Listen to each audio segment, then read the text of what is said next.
কাজের জন্য যদি থাকতো, ইতিবাচক বন্দোবস্তের জন্য প্রেসার গ্রুপ হওয়াটাই ছিল সবচেয়ে উল্লেখযোগ্য। কিন্তু এদের যে ব্রেইন মেধা দিয়ে যারা চালাইছে, তারা তো আসলে থার্ড প্ল্যাটফর্ম ছাড়া আন্দোলন সফল হওয়া যাবে না, এবং দেশপ্রেমিক সেনাবাহিনীর সমর্থন ইতিপূর্বে দেয় নাই। তো এখানে প্রথম বিষয়টা হচ্ছে বিজয়ের যে সামরিক বাহিনী দেশপ্রেমিক নিরপেক্ষ ভূমিকা, বিজয়টা তার কৃতিত্ব। যে আমরা এর আগেও এরকম বড় মিটিং, এরকম আন্দোলন হয়নি তা কিন্তু না, কিন্তু প্রতিটা বাহিনী নিরপেক্ষ ছিল না, যার কারণে কিন্তু রাষ্ট্রীয় সন্ত্রাসের কবলে নিপতিত হয়েছে বাংলাদেশের 15 বছরের জনগণের আন্দোলন, জনগণের কর্মসূচি তখন মুখ থুপড়ে পড়েছে পুলিশ আর প্রত্যেকটা বাহিনীর বুটের তলাতে তৎকালীন সময়ে। আচ্ছা, এখন যেটা আসলো, প্রেসার গ্রুপেরা হলো দল গঠন করতে গেল, দল গঠন করতে যেতে যা বডি ল্যাঙ্গুয়েজ টাঙ্গে সেটাতে গেলই। কিন্তু আমি সবচেয়ে আনন্দিত এবং খুশি আজকে এনসিপির মেয়েদের উপরে, কারণ আমি 91 সালের 8 বছর আন্দোলন করার পরে 91 সালের নির্বাচনে যখন এমপি নমিনেশন চাইছিলাম, তখন আমার জন্য ক্রাইটেরিয়া ছিল তোমার বিয়ে হয় নাই। তারপর থেকে আমি 96 থেকে যতবার নমিনেশন চাই, আমার ক্রাইটেরিয়া হচ্ছে তুমি বিবাহিত। ট্যাগ লাগানো হলো পরিবারকে যে আমার পরিবার আরেকজন, সেও ছাত্রনেতা, সে নমিনেশন পায়। আজকে আমি এনসিপির মেয়েদেরকে ধন্যবাদ জানাই যে তারা, আমি 91 বুঝিনি, কিন্তু তারা এই জিনিসটা বুঝেছে যে পুরুষ শাসিত সমাজে প্রত্যেকটা রাজনৈতিক সংগঠন মেয়েদেরকে কাজের সময় সর্বোচ্চ কাজ করায় নেবে, কিন্তু কোনো কিছু পাওনার বিষয় যখন আসবে স্বীকৃতির হাতে একটা মূলা ঝুলাই দেবে। প্রথম এদেরকে ধন্যবাদ জানাই দুটো কারণে। একটা হচ্ছে এরা জামাতের খপ্পর থেকে বেরোয় আসছে। দ্বিতীয় বিষয় হচ্ছে যে তারা যে নারী হিসেবে অগ্রণী ভূমিকা পালন করেছিল, এই স্বকীয়তাটা দেখানোর জন্য তারা যে সিদ্ধান্তটা নিয়েছে সঠিক সিদ্ধান্ত, নারী হিসেবে ব্যক্তিগতভাবে আমি তাদেরকে ক্ষেত্রে অভিনন্দন জানাই। আমি ধিক্কার জানাই অলি আহমেদকে।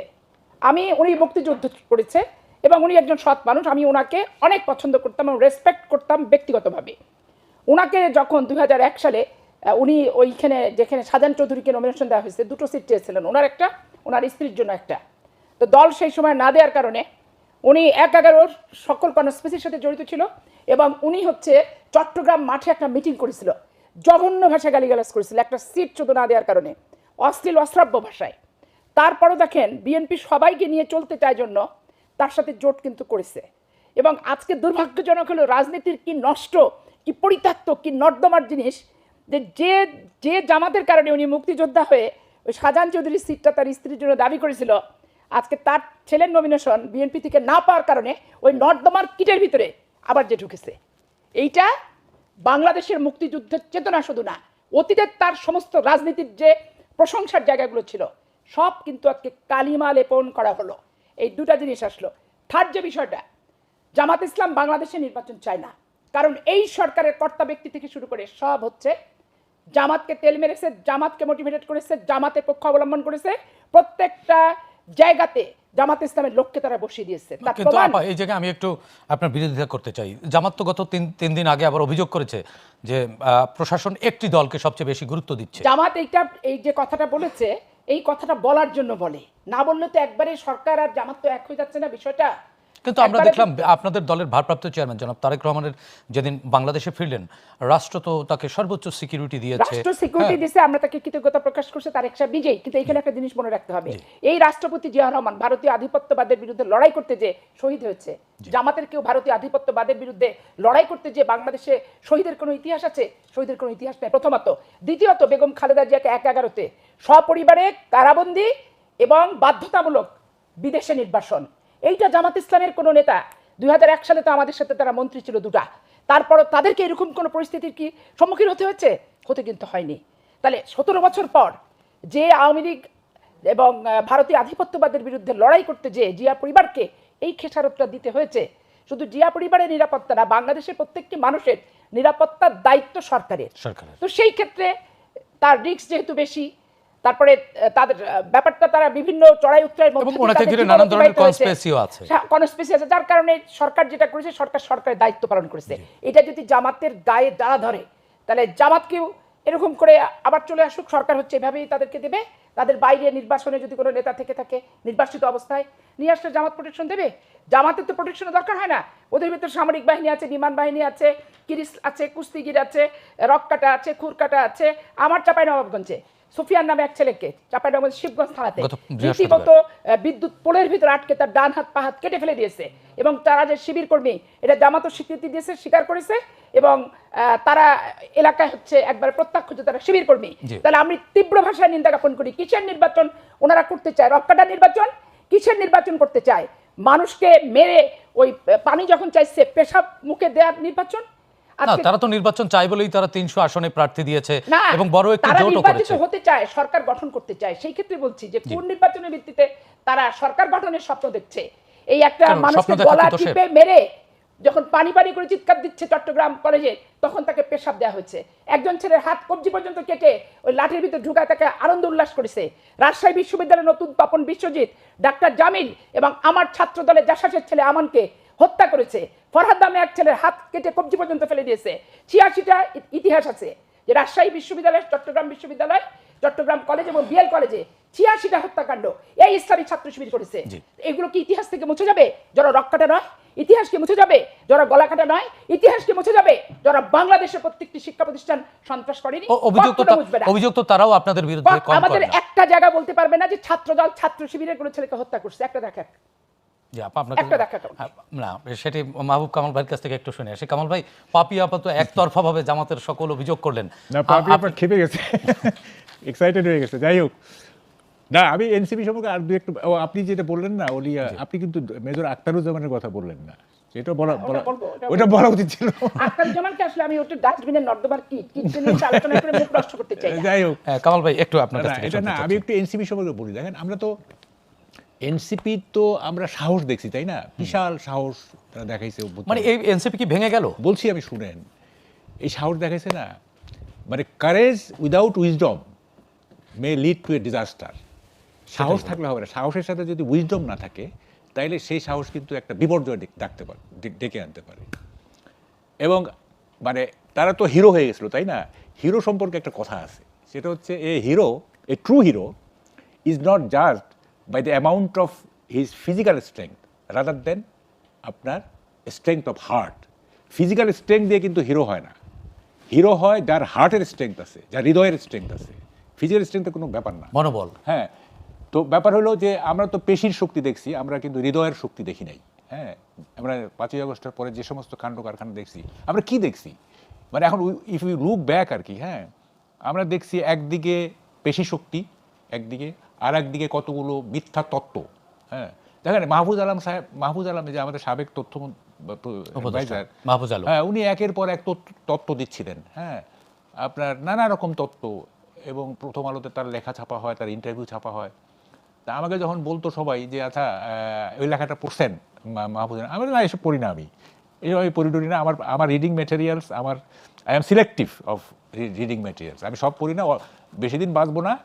মানে যেগুলি প্রয়োজনীয় এগুলো আমি পড়ি না। এগুলো 2 দিন পরে তামাদি হয়ে যাবে, 2 দিন পরে এগুলি কিচ্ছু থাকবে না, তামাদি হয়ে যাবে। দেখেন এগুলি আছে, এখন আর আছে কিছুই নাই। তো এই যে জিনিসগুলি ঘটলো না, এই যে 5ই আগস্টের পরে একটা প্রমিজিং, একটা প্রতিশ্রুতিশীল ইয়াং জেনারেশন, হ্যাঁ, কিভাবে ডিজেনারেটেড হয়ে গেল। দেখেন কিভাবে ডিজেনারেটেড। মানে আপনি কি বলতে চাচ্ছেন অলরেডি ডিজেনারেটেড? নয়তো কি, ওরা তো ওদের যে আদর্শ ছিল, ওদের কি আদর্শ ছিল? যে রাষ্ট্র তারা পুনর্গঠন করবে, তাই তো? এটা কি আদর্শ ছিল না? এটা তারা বলতো আর কি, মুখেই তো। আরে বাংলাদেশে তো সবই রেটোরিক, বাংলাদেশে আবার কোনো রিয়েল কিছু আছে নাকি? সবই রেটোরিক।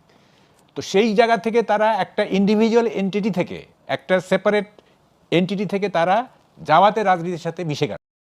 আমরা ছাত্র রাজনীতি করে এসে আন্দোলন করে এই পর্যায়ে আসছি। আর এনসিপি একটা নিরাপদ সড়ক চাই, অন্ধকারে এটা নিরাপদ সড়ক সহ এই জায়গায় এসে আত্মপ্রকাশ করে আসছে। তাহলে একটা শিষ্টাচারের যেটা ব্যাপারটা, স্কুল কলেজ বিশ্ববিদ্যালয় থেকে একবারে রাজনীতির মাধ্যম দিয়ে উঠে আসা মাঠ লেভেলের একটা কর্মীর কাছে আপনি যে ম্যাচুরিটিটা পাবেন, সেখানে আপনি অন্য ব্যানারে করে শিক্ষা প্রতিষ্ঠানের থেকে বেরো এসে দিনের পর দিন অন্য ব্যানারে এসে রাজনীতি করে সফলতা, আপনি ওই কালচারটা পাবেন না। এটা তার জ্বলন্ত প্রমাণ হচ্ছে প্রত্যেকটা বিশ্ববিদ্যালয়ে যে ছেলেগুলো নির্বাচিত হয়েছে, বিশেষ করে রাজশাহী বিশ্ববিদ্যালয়ের কথা বলবো, আমিও ভিপি ছিলাম, এবং আমি যখন পরপর 2বার ভিপি ছিলাম, প্রত্যেকে আওয়ামী লীগ এবং বাকশালী শিক্ষকরা ছিল সেখানে। এবং সেখানে আমি কখনো ওই নর্মস, ওই সীমারেখাটা শিক্ষক আর টিচারের সাথে যেটা সেটা কিন্তু ছিল। কিন্তু ওই যে আম্বার নামের যে জিএস, তার যে বডি ল্যাঙ্গুয়েজ, তার যে কথাবার্তা, মনে হচ্ছে ভিসি নিয়োগ সে দিবে, প্রভিসি নিয়োগ সে দিবে। এবং ওইটা রাজশাহী বিশ্ববিদ্যালয়ের একটা বিজনেস কেন্দ্র, তার কথা মতো উঠতে হবে, বসতে হবে, সে যা বলবে তাই করতে হবে। আওয়ামী লীগকে আমি উৎখাত করবো, কিন্তু একটা ছাত্র কি পারে উৎখাত করতে? যে প্রক্রিয়ার ভিত্তিতে নিয়োগ হয়েছে, সিন্ডিকেট আছে, সিনেট আছে, একাডেমিক কাউন্সিল আছে, তারপরে শিক্ষা অধিদপ্তর আছে, মন্ত্রণালয় আছে এবং মন্ত্রী আছে, সব কিছু বাদ দিয়ে সকল বাহিনীর প্রধান যদি আম্বার হয়ে যায়, তাহলে ওইখানে শিক্ষার পরিবেশ তার দ্বারা বিনষ্ট হচ্ছে না শিক্ষার পরিবেশ সুষ্ঠু হচ্ছে, এটা কিন্তু বিবেচনার ভিতরে আপনাকে আনতে হবে। ঢাকা বিশ্ববিদ্যালয় একই দেখেন, আমরা সারা জীবন 9 বছর আন্দোলন করে প্রকাশ্য দিবালোকে, অন্ধকারে না, গুপ্তচরা হয়ে না, আওয়ামী লীগের জাঙ্গিয়া হয়ে না, এখন প্রকাশ্যে ছাত্র দলের পাপিয়া করে এসেও 91 সালে একটা মহিলা এমপি পর্যন্ত আমাদেরকে আমরা হতে পারিনি। আর সেখানে দেখেন সাদিক কায়েম ডাকসুর ভিপি হয়ে ঢাকা শহরের নমিনেশন নিচ্ছে এমপি ক্যান্ডিডেট। তাহলে তার এমপি ক্যান্ডিডেট সে কোথায় হতে চায়? যেখানে হাদি হতে চায়, হাদি হতে চেয়েছিল। তো হাদির নখের যোগ্য তো এরা কেউ না। আজকে হাদি হত্যার বিচার জারের উপর দিয়ে আমি চাই, আমার বিবেকের স্বাধীনতা দিয়ে আমি চাই, আমার নীতির নৈতিকতার কোনো পূর্ণ থাকলে তার উপরে দাঁড়িয়ে আমি নিরপেক্ষ বিচার হাদি হত্যার চাই, যে সঠিক বিচারটা হাদি পাক পেয়ে যাক, তার আপনারা এবং একই দাবিতে কিন্তু ইনকিলাব মঞ্চ শাহবাগেও অবস্থান নিয়েছে। মঞ্চের যে বক্তব্যটা যে হচ্ছে বিচার না হওয়া পর্যন্ত নির্বাচন হবে না, ঠিক জামাত ইসলামের মতো এটা একটা আবেগতাড়িত বক্তব্য তো হতে পারে। এটা সুপরিকল্পিত নির্বাচন, পিয়ার না হলে নির্বাচন হবে না, উচ্চকক্ষ না হলে নির্বাচন হবে না, স্থানীয় নির্বাচন আগে না দিলে নির্বাচন হবে না, গণপরিষদ না দিলে নির্বাচন হবে না। এনসিপি জামাত ইসলাম একই সুরে সুরে সুরে সুরে ভাজে ভাজে লয়ে লয়ে তালে তালে কথা কিন্তু এ যাবৎকাল 1.5 বছরে বলে আসছে। আজকে হাদি হত্যার বিচার বাংলাদেশের কোন মানুষটা চায় না? সবাই চায়, আমরাও চাই। তাহলে এখন বিচার পদ্ধতি প্রক্রিয়ার একটা মেয়াদ, একটা সময়, একটা ইনভেস্টিগেশন, তারপরে বিচারের যে কিছু ক্ষেত্র এগুলি তো আছে। তাহলে এখন কি করতে হবে? ইনকিলাব মঞ্চের প্রধান যে আছে তাকে বিচারপতি বানিয়ে দিতে হবে, আরেকজন যে আছে তাকে স্বরাষ্ট্র উপদেষ্টার দায়িত্ব দিয়ে দিতে হবে। তাহলে তারা ওই চেয়ার ওই জায়গায় বসে তারা নিজেরা চিন্তা করে দেখুক যে এইটা বলার সাথে সাথে কারেন্টের মতো বিচার দেওয়া কি সম্ভব? কারেন্টের মতো বিচার নিষ্পত্তি করা কি সম্ভব? কারেন্টের মতো কি একটা দেশ থেকে আর একটা দেশ থেকে অন্য দেশে একটা আসামি ধরে নিয়ে আসা সম্ভব? যখন আবার একটি জাতীয় সংসদ নির্বাচনের প্রক্রিয়া চলছে, হ্যাঁ, সেই কারণে নির্বাচনটাকে যে হুমকি দিচ্ছিল, এগুলো দেখেন বিভাগীয় শহর পর্যন্ত ছড়াই যাচ্ছে। কোনো বাংলাদেশের কোনো মানুষ হাদি হত্যার বিচারের সাথে দ্বিমত পোষণ নাই, এই সরকারের কেউ কিন্তু দ্বিমত পোষণ করে নাই। পুরো দেশ কেঁদেছে, হাদির জন্য কেঁদেছে, পুরো দেশ জন্য কেঁদেছে। আমার অন্তর এখনো কাঁদে যে আমি সন্তানহারা হলাম। ওর প্রকৃত মা হয়তো প্রকৃত সন্তানহারা হলো, কিন্তু আমার স্নেহের ভালোবাসার যোগ্য একটা সন্তান, মাতৃত্বের জায়গা থেকে আমিও কিন্তু সন্তানহারা হলাম। তো তাহলে আজকে এই যে বিচার নিয়ে যাচ্ছে বিভাগীয় শহর, এর পরে বলবে জেলা, তাহলে নির্বাচনের পরিবেশটা কোথায়? আপনি আমাকে বলেন, নির্বাচনের পরিবেশটা কোথায়? তার মানে কি আপনি কি বলতে চাচ্ছেন নির্বাচনের পরিবেশকে একটু কেওয়াটিক করবার জন্য? অবশ্যই নির্বাচন পরিবেশটাকে কেওয়াটিক শুধু না, নির্বাচনটা বানচাল করার জন্য। দেখেন আজকে কথায় কথায় বলা হয় আওয়ামী লীগকে পুনর্বাসন করা হচ্ছে, জামাত ইসলাম আজকে হাত পাখা নিয়ে নির্বাচন করছে, হাত পাখাকে তার সঙ্গে দিছে। তো হাত পাখা কি 25-এর নির্বাচনে ছিল না আওয়ামী লীগের সাথে? এটা আপনি চিন্তা করে দেখেন। তারপরে আপনি যাকে যোগ দেন, 25 সালে তো নির্বাচন হয়নি, 24 সালে কি ছিল না? 24 সালে তো ছিল, 24 সালে ছিল, তারা তো বর্জন করেছিল। কারণ হাত পাখা একবারও কি যায়নি 15 বছর নির্বাচনে হাত পাখা 18 সালে আওয়ামী লীগের সাথে? আওয়ামী লীগের সাথে লোকাল গভর্নমেন্ট আচ্ছা করেছে, তখন আমরা বর্জন করেছি। আচ্ছা তারপরে আপনি দেখেন এই যে আমাদের বহিষ্কৃত যেগুলোকে গ্রহণ আমরা বহিষ্কার করছি, ওনারা একবারে আতর খুশবু টসবু দিয়ে গোলাপ পানি দিয়ে ধুয়ে সাগরে স্নান করে একবার পায়জামা পাঞ্জাবি টুপি তসবি হাতে দিয়ে বরণ করে সব ফেরেশতা বানায় দিচ্ছে। আপনারাও তো গ্রহণ ফেরেশতা বানায় দিচ্ছে, অন্য দল থেকে তো আপনারাও গ্রহণ করছেন। অন্য দল থেকে আমরা গ্রহণ করেছি, করব, তারাও করবে। কিন্তু আমরা ফ্যাসিবাদী হাসিনার দোষর যদি বলি, মেজর আক্তার কি বাদ যায়? 24-এর নির্বাচনে মেজর আক্তার অংশগ্রহণ করেনি, ওই প্রহসনের নির্বাচন, যার বিরুদ্ধে বাংলাদেশের কোনো রাজনৈতিক সংগঠন 24 সালে কি ইলেকশনে গেছে? আমি, তুমি ও সে নির্বাচনে। তো তাহলে আপনি বলেন এখন যে মেজর আক্তারকে কিভাবে নিল? চাঁদাবাজের জন্য বহিষ্কার করছি, সেটাকে গ্রহণ করছে। তো সেটা গ্রহণের কারণ কি? আমরা গ্রহণ করেছি, অনেক ক্ষেত্রে আমরা যোগ দেওয়ার পরে বহিষ্কার করছে, কিন্তু বহিষ্কৃতকে যোগ দিছি এরকম ঘটনা খুবই কম। আমাদের দলে যোগ দেওয়ার পরে বহিষ্কার করছে তার দল, এরকম ঘটনা কিন্তু ঘটছে। এখন আওয়ামী লীগের দোসর অমক তমক সাত বলে মেজর আক্তারকে কি মধুর না লাগছে, তাই না? জি আপা, আপনার কাছ থেকে শুনবো। ভিত্তিতে কিছু হয় না। যেমন ধরেন একটা ছেলে ঢাকা ইউনিভার্সিটিতে ভর্তি হয়েছে না, সে ঘটনাচক্রে একজন ছাত্রদল নেতার সাথে পরিচয় হয়েছে, হ্যাঁ, সে তাকে সিট দিয়েছে, সে কিন্তু ছাত্রদল হয়ে গেল, সে বঙ্গবন্ধুরে গালিগালাজ করবে, অমুক করবে, তমুক করবে, হ্যাঁ। আবার ওই ছেলেটাই যদি ঘটনাচক্রে একজন ছাত্রলীগ নেতার সাথে পরিচয় হইতো, তখন কিন্তু সে ছাত্রলীগ হয়ে যেত, তখন সে আবার জিয়ারে গালিগালাজ করতো। তার মধ্যে কিন্তু কোনো ইয়ে নাই, মানে ফিলসফি নাই, হ্যাঁ ওইটা নাই। সে ঘটনাচক্রে ছাত্রদলের নেতার সঙ্গে তার পরিচয় হয়েছে এবং সে তাকে সিট দিছে, অমুক করছে, তমুক করছে, সে ছাত্রলীগ হয়ে গেল, এবং তখন আওয়ামী লীগ খারাপ, বঙ্গবন্ধু খারাপ, এই সেই। আবার যদি বিএনপি হইতো হইতো তাহলে তখন আবার জিয়া খারাপ, এটা খারাপ, সেই খারাপ। তো এই যে মানে কোনো নীতির কোনো ব্যাপার নাই এখানে, হচ্ছে সব ঘটনাচক্রে ইনসিডেন্টাল এবং ওই যে স্বার্থ সংশ্লিষ্ট আর কি। তো এরকম আমরা দেখছি এমপিশিপের জন্য কত কিছুই না করছে মানুষ, হ্যাঁ, মানে সব কিছু বিসর্জন দিতে রাজি আছে। কি যে মজা এমপিশিপে ভাই, আমরা এটা বুঝলাম না, কি যে মজা এটার মধ্যে। হ্যাঁ, মান্না ভাই তো এমপি হওয়ার জন্য 36 কোটি টাকা চাইছে। মানে আমি এটা কি মধুটা কি, হ্যাঁ এটা তো এমপি মানে কি, এমপি হচ্ছে সে ল ফ্রেম করবে আর তার কোনো কাজ নাই, হ্যাঁ তাহলে উনি কি এতই ডেডিকেটেড এতই প্যাট্রিয়ট শুধু ল ফ্রেম করার জন্য উনি এত সর্বস্ব ত্যাগ করতে চায়, নাকি এলাকায় গিয়া মাতব্বরি করবে, ওই মানে কি সব কিছু ধমকাবে, ওসিকে ধমকাবে, টিওনোকে ধমকাবে, আর ওই যে এসব করবে। আমরা তো এগুলি মানে বুঝতেই পারি না যে কেন এমপিশিপের জন্য এত কেন লালায়িত এমপিশিপের জন্য, যে কারণে নীতি বিসর্জন দিয়ে এক দল থেকে আরেক দল এইসব কাণ্ড ঘটছে। যাই হোক এইসব বাদ দেন, এখন আপনার যে প্রশ্নটা দেখেন, আমি কিন্তু উত্তেজিত হইতে চাই না। উত্তেজিত মানে আমি কি বলে যে আমি একটা শান্তিপূর্ণ নির্বাচন চাচ্ছি, এই জন্য আমি এই মুহূর্তে জামাতকে মানে সেইভাবে সমালোচনা করতে রাজি না।